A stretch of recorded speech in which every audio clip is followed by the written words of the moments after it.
A staple in Jamaican households during Easter, this bun is more than a treat. It's tradition.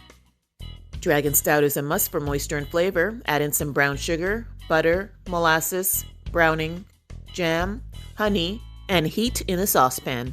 If you have some geriatric raisins, soaking them in this mixture is perfect for this recipe.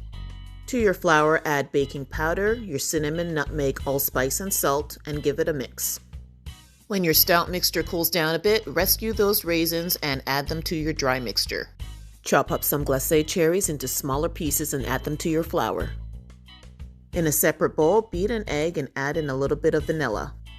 Pour in your cooled stout, then add all your wet ingredients to the dry ingredients. Pour your batter into a prepared loaf pan, add a little razzle-dazzle on top, and bake for about an hour at 350 degrees Fahrenheit.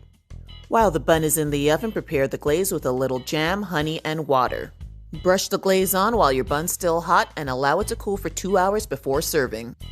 And there you have it, Jamaican Easter bun. Perfectly spiced and ready to share, or not. Slice it up, add some cheese, and enjoy a taste of Easter. Full recipe at nowyourcooking.ca.